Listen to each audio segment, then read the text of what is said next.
Greetings, welcome to the SciFi Pubcast, the podcast that tries to be a pub, and perhaps someday a pub that tries to be a podcast. And as always, we are looking for customers to come visit our bars. So if you're passionate about something and want to be on a podcast and talk about it, well, let us know, because this bar is all about community. My name is Joel. I'm looking around. I'm the owner of this here establishment, and I see my two dedicated staff members. I see Carrie Simpson. Hi, Carrie. Hi. And I see Derek Beebe. Hi, Derek. Greetings, Earthlings. Oh, God. Oh, dear. Yes, we're back. We're back on something new. The pub's open once more. It's been 2 weeks since our last episode, which is what we try to do, an episode every 2 weeks. And, I don't know. Carrie, how's your day been? Yeah. Well, I've been out of bed for maybe 2 hours. I'm getting over a cold. So as I said before we started recording, I will try to remember to mute when I start coughing up my lungs. But that could be, again, the operative word is try. Okay. Just to let you know, I'm not a medical practitioner or professional of any type, but 2 words for you. Hot toddies. Yeah. Hot toddies. Yeah, I'm actually, I've been doing that, that actually. Excellent. And I actually don't know what a hot toddy is. Is that like a tea or something? It's tea with some kind of alcoholic beverage and honey. Usually rum, yeah. Usually rum or whiskey. Oh, yes, whiskey. I'm out of whiskey, but I still have some rum, so. There you go. And Derek, how's your life been so far in the last couple of weeks? My second job at the bank has been very, very hectic lately. So it's nice to just relax and not have to do any work and just let the dishes in the back here pile up. Yes. Yeah, you can see your dishes in the background because we get the full view of your kitchen if you actually are part of the Skype call. Yeah, that's Can great. you see the things crawling at this distance? Not yet. Oh, I thought that was your housemates. Got me. Okay. Derek. How's our kitchen doing? It's pretty good, but I'm afraid we had a bit of a misunderstanding. When you told me that this episode was about SpaceX, I thought you meant SpaceX.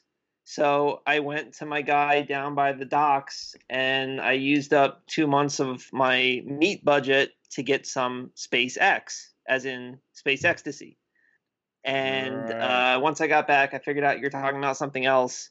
So now I don't really know what to do with this stuff, but I'm afraid to throw it in the dumpster because it's kind of like blue and bubbling and making this weird fume. Yeah, don't give to the Ewoks, okay? Yeah. Wow. Yes. But we're talking about the other SpaceX, right? Yes, SpaceX. Yes. The company, Elon Musk. Yeah, we're not there yet, but we're going to be talking about that. It's a big topic with lots of space to talk about. So, yeah, it's going to be a blast. It's definitely going to be a blast.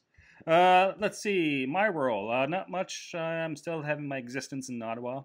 It's still cold. Today was actually a bit on the warmer side. It's just about freezing right now, so things are actually melting, which is good.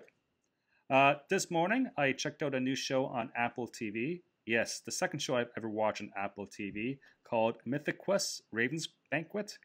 It's a comedy show. It's actually quite funny. It's a comedy about the video game industry. So I recommend that. Oh. It looks like there's like 9 episodes, but 22 minutes each. The first one's, I think, like 30-something minutes each. It's worth checking out. Yes, I'm actually pitching a comedy show. And I don't usually watch comedies all that much, but this one's actually pretty good. So check that out. I saw an ad for that. It stars Mac from Sunny in Philly. Yeah, I think so. Yeah, and it's actually a diverse cast in terms of diversity. If you know people who work in the video game industry, or if you ever work in the video game industry yourself, it's kind of designed like that. So it's a lot of inside jokes, and it's pretty witty. I definitely recommend that. What else I can say to you guys? Hey, NASA's looking for astronauts again. You guys can, You guys can apply, or someone. No, I can't listeners, apply. Customers. Yeah, I'm probably too old, and I don't have a master's degree in hard science. But I'm sure some people listening to this podcast has a master's degree in hard science. Check it out. Yes, you can be on the moon's surface by 2024. Possibly. Maybe. Yeah, maybe. There's that. What else is there? I don't know. My bird's still here. I like my bird. I think I'm gonna name it soon. Oh dear. God. Housekeeping. Not really anything new to add. This show is a podcast, but we're also on YouTube. Please subscribe on YouTube or wherever you get your podcasts as well. Things like Apple Podcasts and Google Play, Stitcher. I've been told. I'm pretty sure we're on Spotify. I haven't actually confirmed that because I don't have a Spotify account. And there's also our Discord community, which is a bunch of text channels. We always send out invites with our social media. Come join the conversation. Also, I post a lot of news articles there. It's a good way to keep up to date to entertainment and industry and other cool information type stuff. Our bear recommendation. Yes, this is my favorite part of the show. I don't think it's Derek's favorite part, but oh well. No. So let's see. Our beer recommendation. I'm going to go something local this time around. Local, because that's the name of the beer. The original local lager. Yes, it's from Ottawa. It's an orange and white can.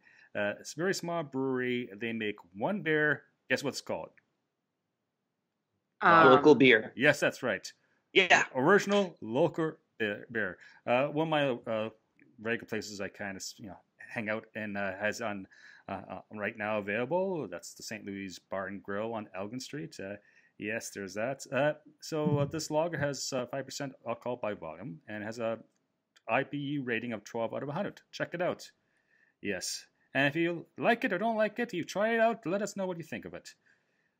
Oh, God, that was fun. Okay, see you guys next time on the next show. Oh, right. Bye. No problem. Yes. Go back to bed now. I should be going to bed. Oh, well, it's Sunday. Well, let's talk about SpaceX. More non-fiction than fiction. And we're doing a bit of a topic this week. We're talking about the real-world space stuff, and specifically about the aerospace company SpaceX.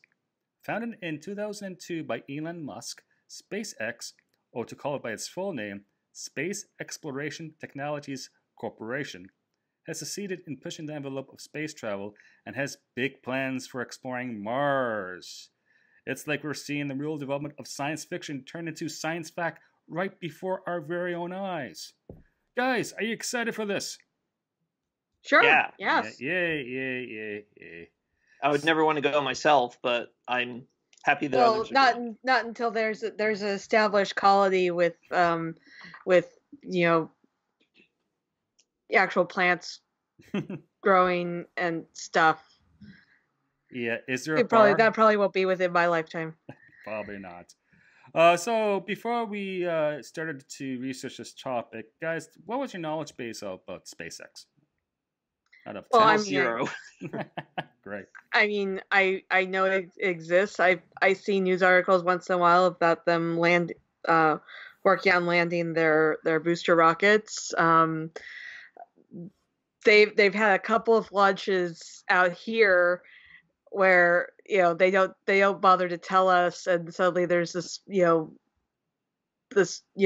rocket trail in the sky. We're all going, what the fuck is that? Yeah.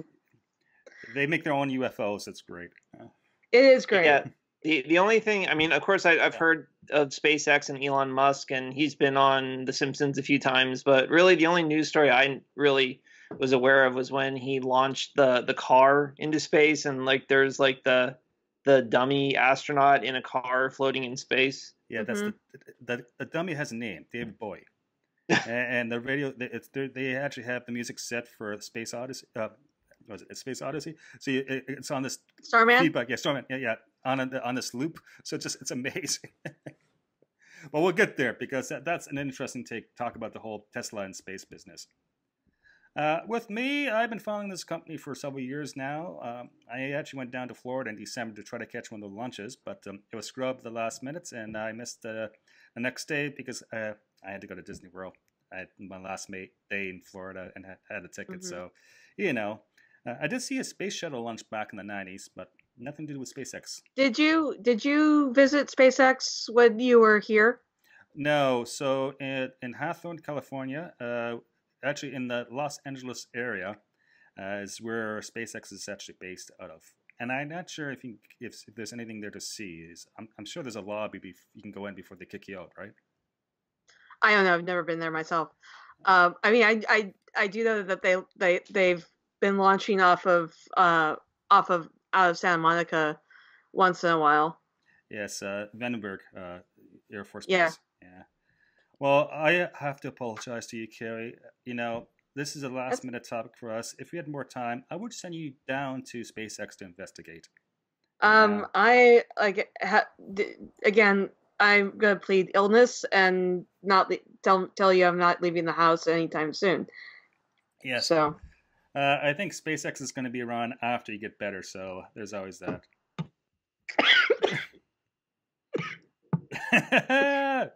Sorry, I'm laughing because I just think I made her choke. Okay. And plus, we're seeing some really exaggerated motions on mute. Yeah. Too funny. Sorry about that, guys. No, don't be. It's a bar. It's a bar. So let's see. Let's give some background on SpaceX. This is a bit of an unusual show for us because we usually don't deal with like real life stuff. We usually try to stay to storytelling and fiction. But I think SpaceX is doing such a good job at pushing the envelope of rocketeering and making sure that space transportation is coming down in price. We're seeing the commercialization of space in a very real way now in our lifetime. And I think that's a great thing to see. Not only SpaceX, you have other commercial companies vying for it. So it's just SpaceX has been successful because of its Falcon 9 booster landings. It's a great way to reduce cost if you need to launch satellites or resupply the ISS or other space stations, so to speak. So it's a private company. It's based in Hawthorne, California. Private means that it's owned by individuals, but it's not publicly traded. So, of course, Elon Musk probably has a big share in that. I think it's most of his money, but I'm also sure he has other investors in it.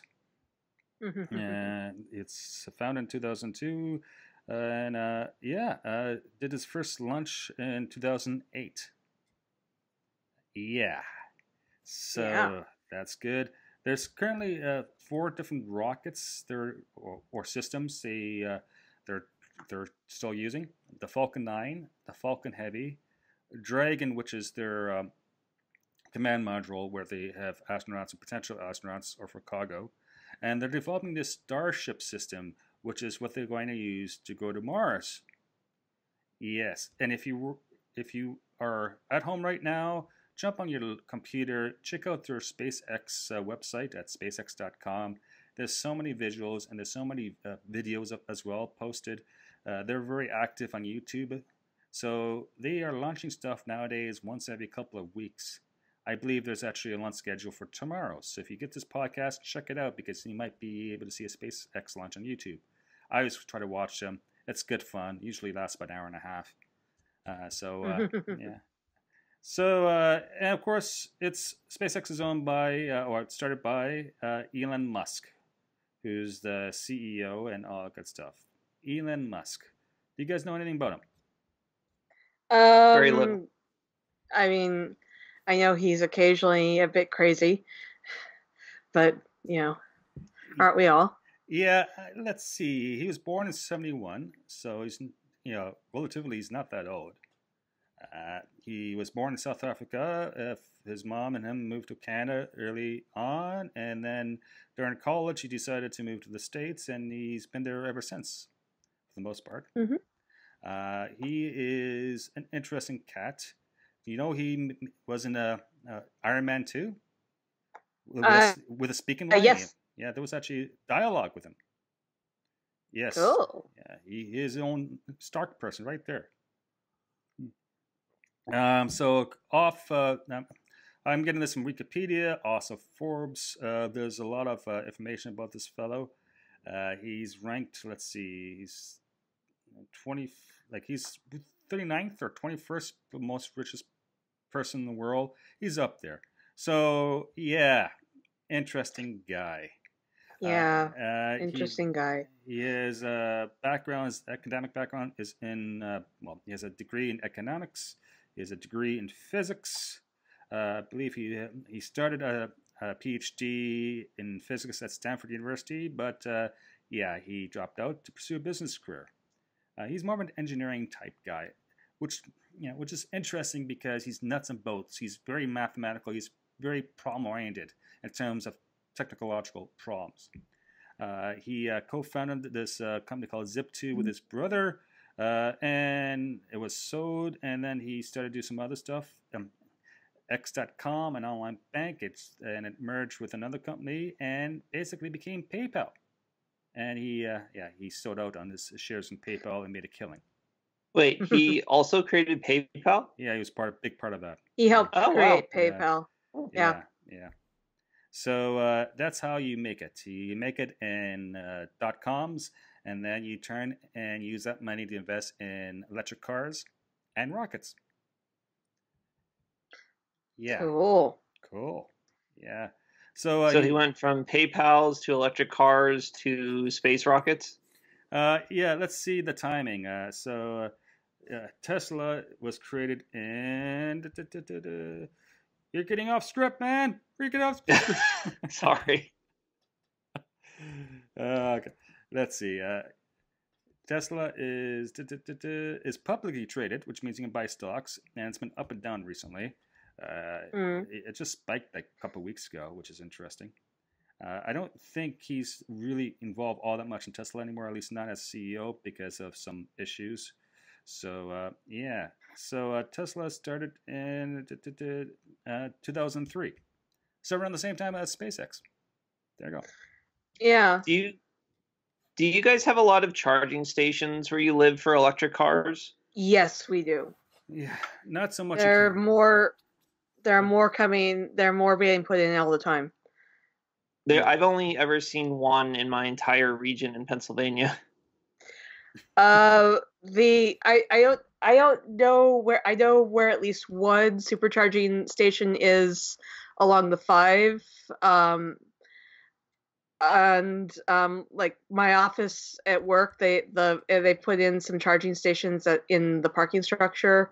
The mayor of LA, Garcetti, he's been talking about how they're turning some of the streetlights into dual use streetlight and charging stations. And I've seen a bunch of those getting stood up all over the place now. There's actually a couple down the street from me. Now I have a dumb question. It doesn't help me because I have no way to charge an electric vehicle at my apartment, but slow progress. Now, when you say it's in parking garages and the street lamps, people have to pay for it, right? Yeah. Okay, just making sure. It's not like free gas. No. Okay. No. You still have to pay for it. Okay. Yeah, there's charging stations in Canada, in the Ottawa area and Toronto area, but it's limited to the big cities. It's not all over the place because Teslas are so expensive to buy. I think they're coming down in price, but they're still like out of the price range for a lot of people. I mean, the standard Model 3 standard distance Model 3 is still like $35,000. Yeah, and if I was living in LA and I could afford it, I probably would buy one. Despite the fact, why wouldn't you? Be hip. Yeah. I mean, there are a ton of Teslas around here now. It's just that for me personally, it's just not practical yet. Yeah, Tesla certainly isn't a bore. Speaking of which, there's also Elon Musk's boring company. Boring, as in tunneling. Oh yes, his big Hyperloop thing. Yeah, it's part of it as well, but it's actually its own company, and it's cool because it does tunneling. It started in 2016, and he wants to build tunnels under the city of LA to basically run Hyperloops through and to aid in traffic management. I mean, if he can manage to make public transportation between my apartment and my office take less than 2 hours, go for it. I'm sure you could dig it, right? Oh yeah, sure. Yeah. So it's interesting. I just read the other day that traffic in LA has actually gotten substantially worse in the last 5 years because of ride sharing, like Lyft and the other one. And the Uber, no, not.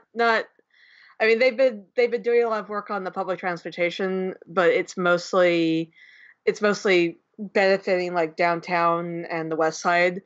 The public transportation into the valley where I am it's nice, but it's shit. It's nice, but it's shit. Got it. It's nice. Well, like I said, if I want to go to downtown LA, I could take the train and be there in half an hour.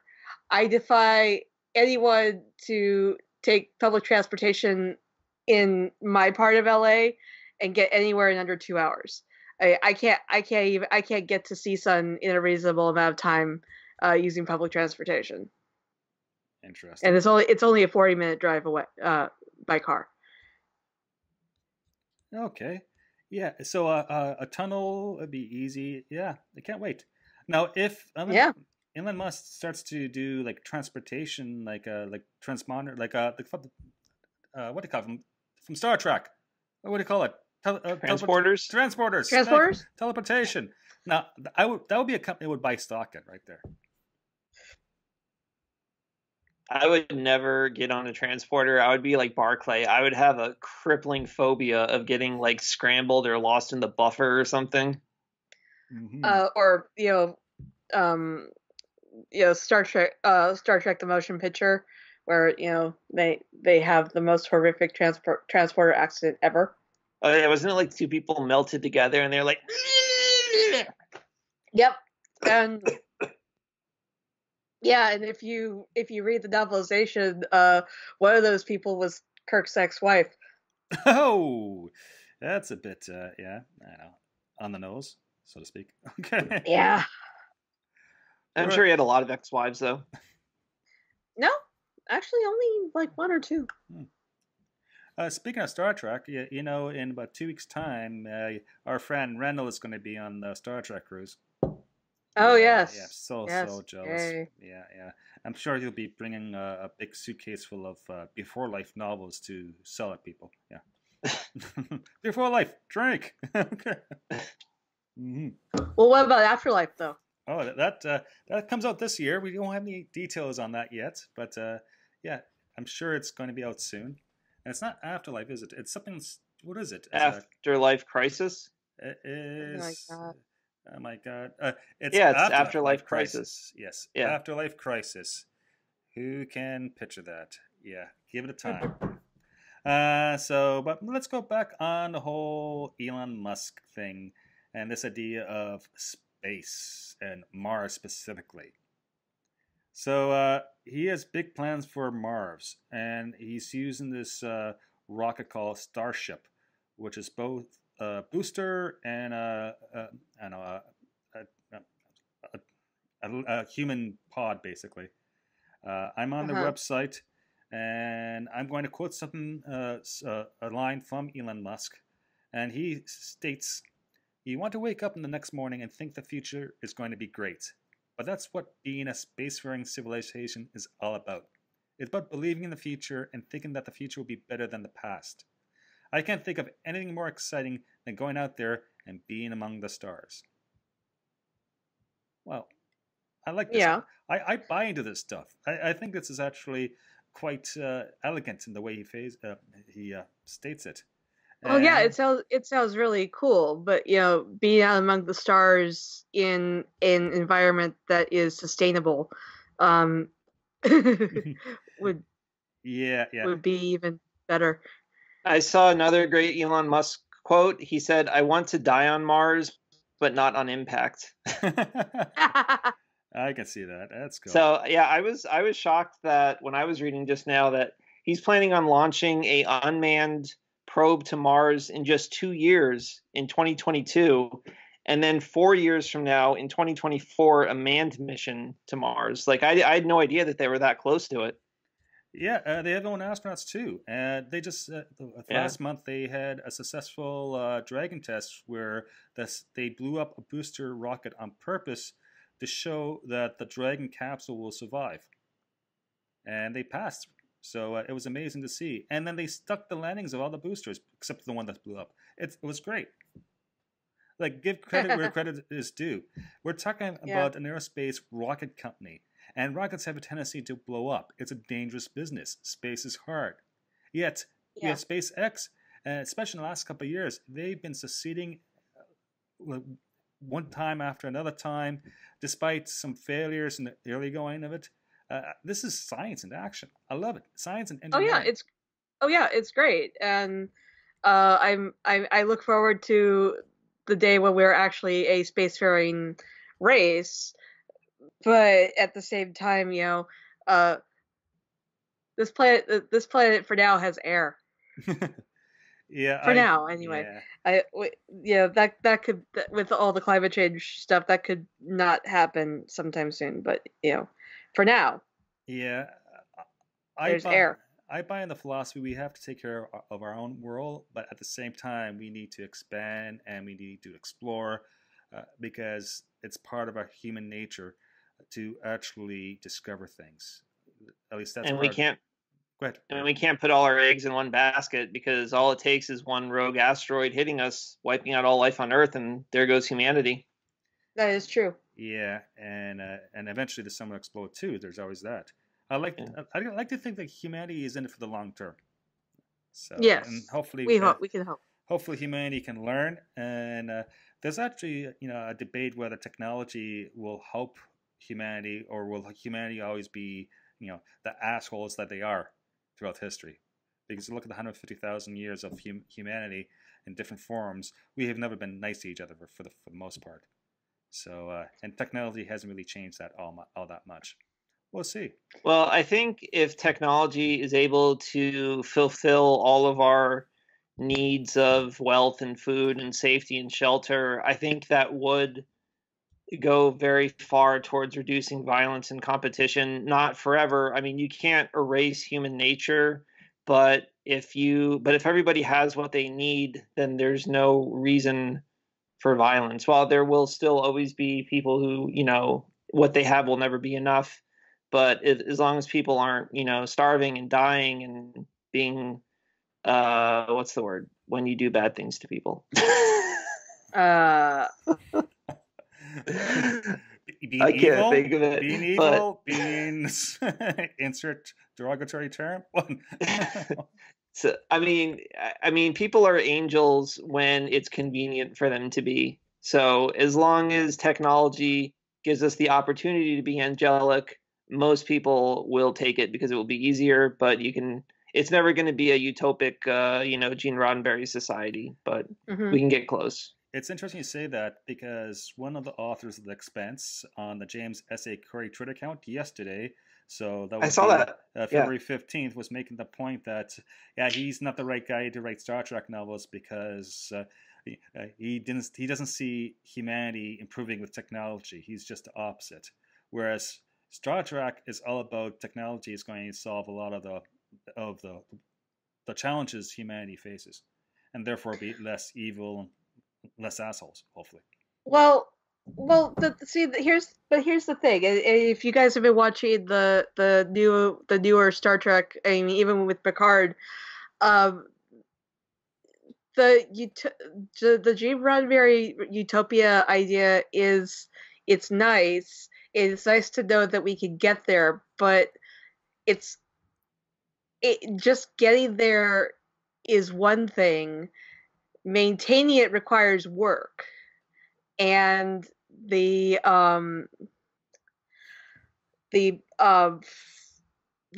way that and what Star Trek is showing us right now is that there are people who aren't putting in the work.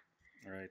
And there's a lot of complacency that is turning what we think of as the idyllic utopian society into just, you know, the current modern day society, but with lots and lots of tech. Yeah, I can see that. You know, it's like Elon Musk. You know, how does SpaceX make money? Well, transporting things to space is one way, and they are making sure the costs are coming down with the technology of a reusable booster rockets, and how they stick the landings on these barges off the coast of Florida or even on land, and they are just going to get better over time. That's for sure. But then there's this new thing they're doing. You mentioned it earlier, Carrie, with these mini satellites. They're the whole Starlink mission. Uh-huh. And Starlink is a way to put these mini satellites into space to improve internet access in a lot of the remote places around the world. And SpaceX will make money off that by selling the satellites, the uses of that. Mm-hmm. So they're using that as a way to raise funds in order to do their Mars plan. Yeah. So as an economic model, it's interesting.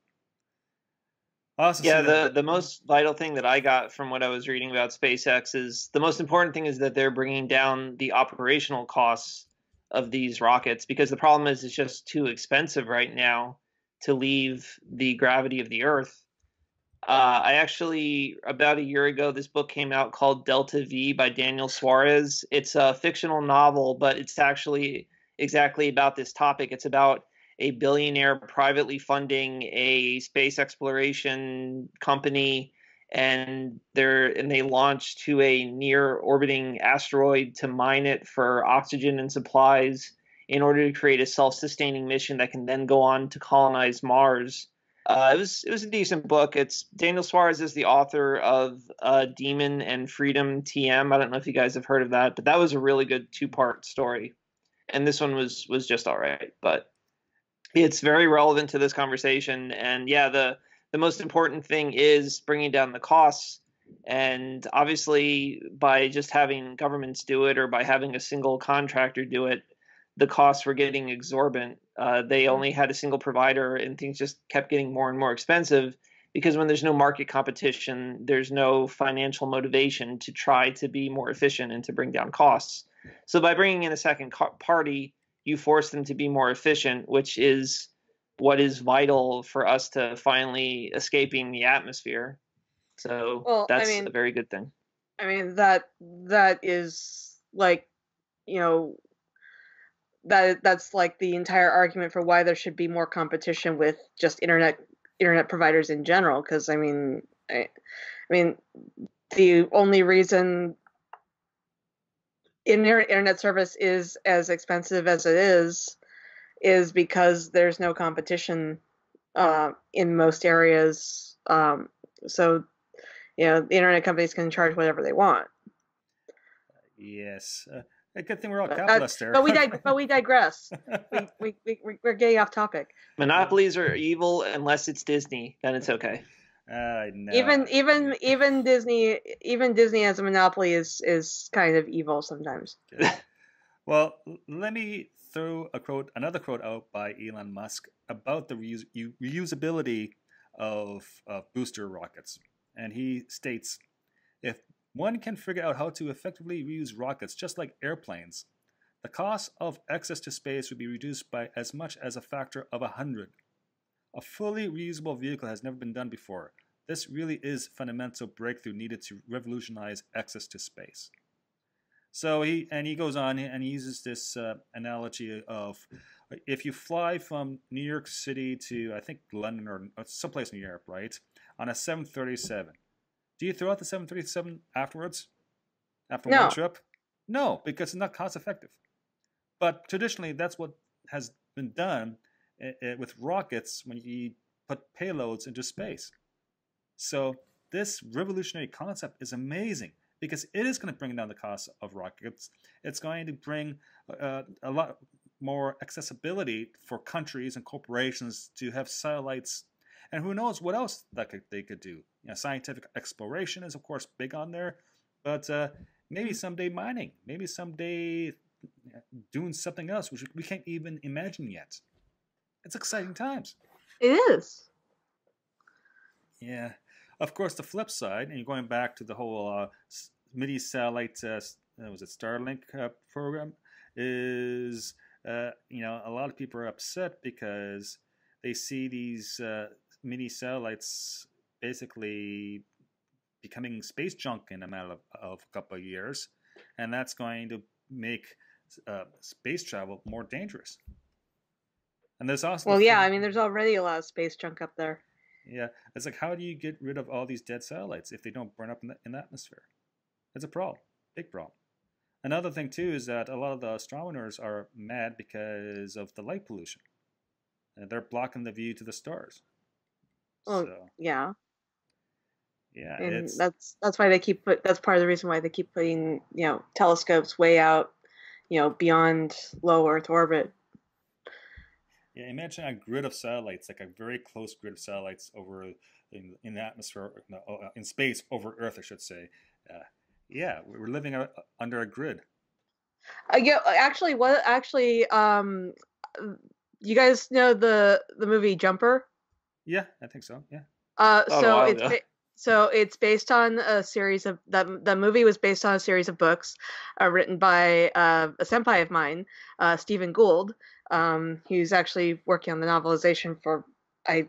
Last I heard, he was working on the novelization for the next Avatar movie, but the last book in the series deals with the daughter of the original main character, who's basically started going, launched her own space company and basically has figured out how to jump back and forth between space and Earth, and she's deorbiting all the space junk for a nominal fee. It's great. Oh wow! Yes. Cool. Yeah. And then she starts going beyond. Then she starts going beyond lower Earth orbit, and I think by the end of the novel she gets to Mars or something like that. Mm-hmm. Yeah, makes you kind of want to go out and work for SpaceX or get some sort of job in space. Yeah. Speaking of which, I actually check their website for their job postings every week. Yeah, there's lots of job postings if you're into the high-end engineering business. And yeah, I'm not. Or if you have the requisite degrees, which I don't. Yeah, I'm a poor humanities guy, so that's not going to work out for me. And you could open one of our portals for the bar into their lobby. I could, yes. Actually, I wouldn't mind actually opening a bar right outside of their office so that they could stop by after work. That'd be a good source of clientele. Yeah. They sound rich. Yeah. The one thing about working in aerospace in the United States, that is that you need to have a U.S. government security clearance. So it's actually hard to get because you can't get a security clearance unless you actually live in the United States, and you got to be a citizen, or they allow dual citizenships because it's a certain security clearance, which is not top secret for the most part. So they have a big long term for it. But if you look at any of the job postings, it's always a requirement. Even stuff as like people who are not scientists, just to work on the base, basically. So they keep track of this stuff very, very keenly because, of course, other governments, hostile governments at that, are trying to steal the technology. So, interesting times. So, there's also, let's see, Elon Musk, the man himself. What do you make of this fellow? I'm not entirely sure. I mean, he has some brilliant ideas, but he occasionally has some really, really harebrained ideas. And I guess, the whole mad genius thing is a bit it's a trope in science fiction for a reason. Yeah, do you think he's the Tony Stark of our world right now? Maybe. I don't know. He's probably more of the Justin Hammer. Okay. Yeah, that would be more apt, I think. Interesting. Yeah, he's had 2 wives already and ex-wives now, and now he's dating Grimes, which is a Canadian singer, which I don't listen to, but apparently Okay. she had some time. So she's like 31, and he's like I don't know 52, something like that, 53. Mm-hmm. Interesting. And I just sometimes he does this wacky stuff, like the whole Yeah. like the whole business of smoking a joint on the Joe Rogan podcast show, right? I mean, there's nothing wrong with smoking a joint. Yes, but he's in aerospace. There's drug testing for his companies. So okay, you can't be the CEO. Yeah, that is a bit hypocritical. I mean, you can't be instituting this no drugs policy if you're a pothead. That doesn't make a whole lot of sense. Yeah, like I get the fact that he's been so successful, he can basically do what he wants, but really, it's like, where's that come from? What did he gain just to show that he can smoke pot with Joe Rogan? Yeah, I guess. I know. Well, I think the rich and famous live in a bubble of unreality, and they just think they can do whatever they want, and they don't really think about the way normies look at them. Yeah, I think that's true. This is likely true, yes. And that's even if you're not a brilliant genius, and then, it's even more so. Mm-hmm. Yeah.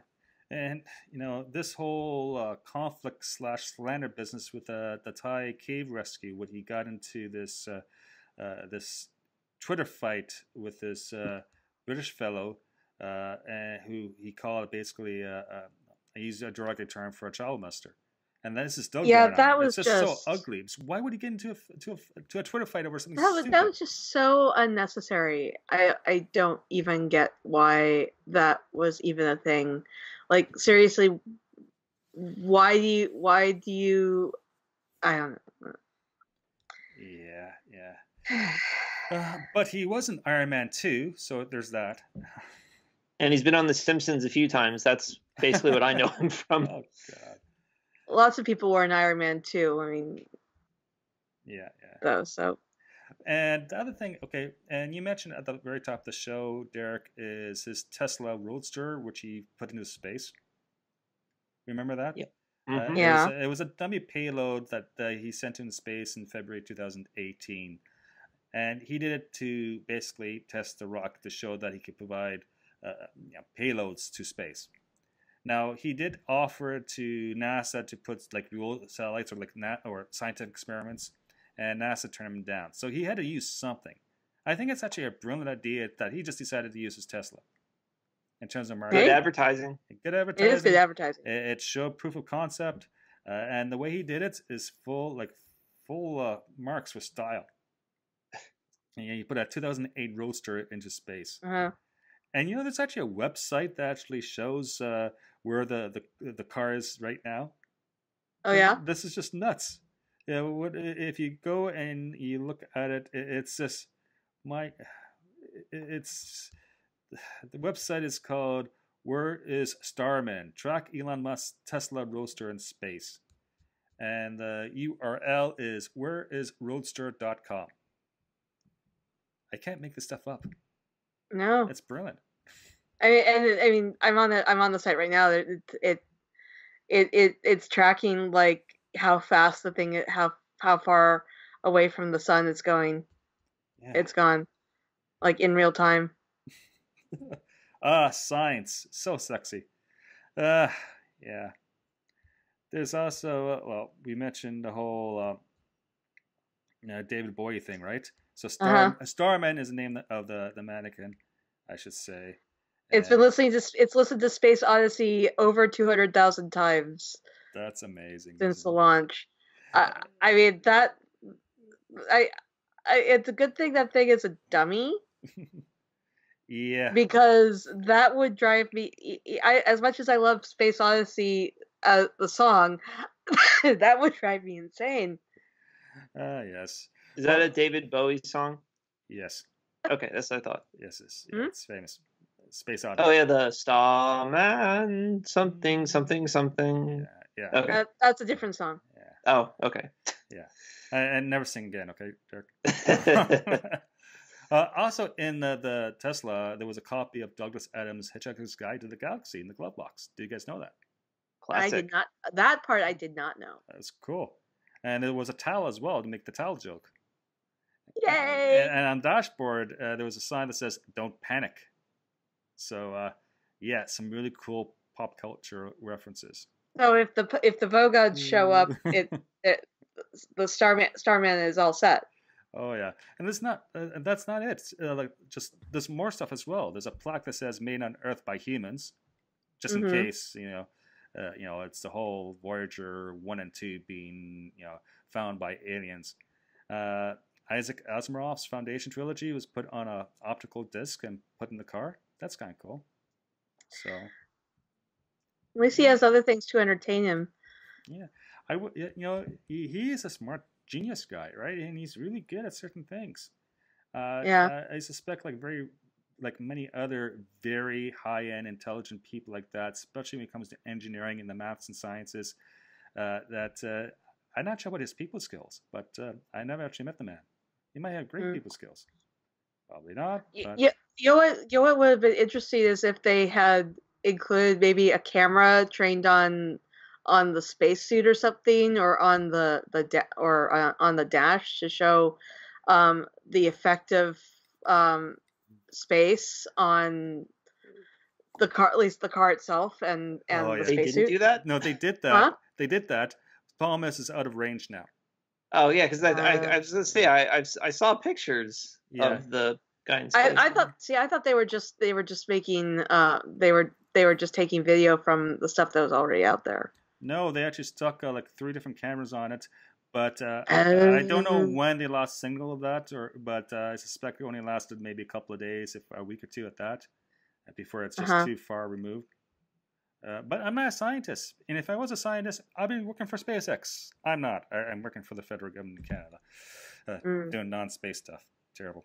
Well, maybe once it gets, it sends back a video once in a while. Who knows? Yeah, and who knows? There's also these cool spacesuits they've redesigned. Have you seen pictures of those? Just the one in the Roadster. Yeah, so it's basically similar. It's very different from your typical spacesuit that NASA uses, or Russia uses, or China uses. This is right out of science fiction. Is it green camo like the Space Force? No, spacesuits? No. It's white and sleek. It looks like something from Tron, actually. You can see it on the website. Nice. Okay, let me just say the description. Designed in-house by SpaceX, each custom-tailored suit is meant to provide a pressurized environment for all crew members aboard the Dragon in atypical situations such as cabin depressurization. God. This suit also routes communications and cooling systems to the astronauts aboard during regular flight. Wow, I'm all about utility. That's cool. Mm-hmm. I still don't know how they go to the bathroom, but there's that. So, yeah. Maybe they're kind of like still suits. Yeah, exactly. Wouldn't that be cool? And yes, let's drink for the first Dune reference of the show. Thank you. You're welcome, Joe. The water is life. Yeah, I just don't. Part of me thinks it's kind of cool to go work for an eccentric billionaire like Elon Musk, or there's others out there, of course, right? Like Robert Bigelow is another one from Bigelow Aerospace. But putting your lot in life with someone who can be uncertain, unstable. No, I don't want to say that a bit harsh, but still, let's just say, prone to making rash decisions. So I don't know, or showing ill judgment. I mean. We're not. I mean, we know Jeff Bezos is also looking into space exploration, but he seems sane by comparison, or even boring. Yeah, despite this one dick photo apparently, but which he sent to his girlfriend.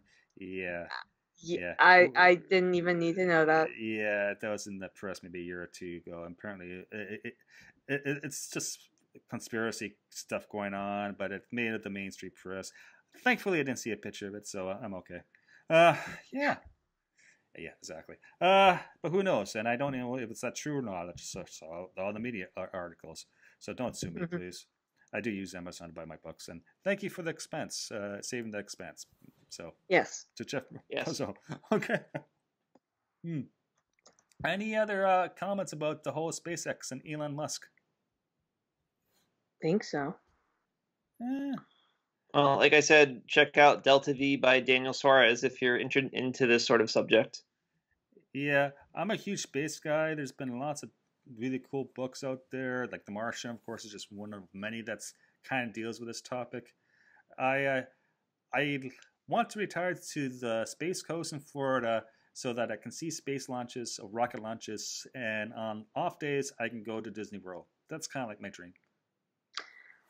I mean, the LA is starting to compete with that, but I get the sentiment of wanting to, live in Florida until Florida's underwater at least. Yeah, I'll be dead before that, hopefully. I actually grew up in St. Petersburg, and we could see the space shuttle launches, even though we were on the other side of the state. You could see like the little line going up into the sky. That's cool. Nice. Okay, guys, let's shut the doors for today and get out of here. And we'll do this again sometime soon. So, folks, you can find our Discord server through an invite. This is always a good way to communicate with us. Stop by the bar. If you want to have an invite, just message us. So check out our social media. We have 3 different social media channels. I do the Twitter, which is news mostly, and Instagram, which is more food, drink related. And we also have a Facebook page managed by Derek. Derek, you're doing a great job with the Facebook. Thank you. Great. If you want to contact us, our email is management@scifipubcast.space. Please leave us a positive review wherever you get the show. It helps others find the show and grows our community. Carrie, what's your Twitter address? My Twitter handle is Carrie Blackfire42. That's KERI Blackfire42. And Derek, what's yours? I am at Derek JBB. And I'm at Joel_Welch, WELCH. It's closing time. Take care. Please make it home safe. We'll see you next time. Bye. Bye. Music provided courtesy of Logan Rathbone. Podcast logo by Jea Rhea. Copyrighted Joe Welch. Listen responsibly. And we can't wait for your next visit to our fine establishment. Cheers.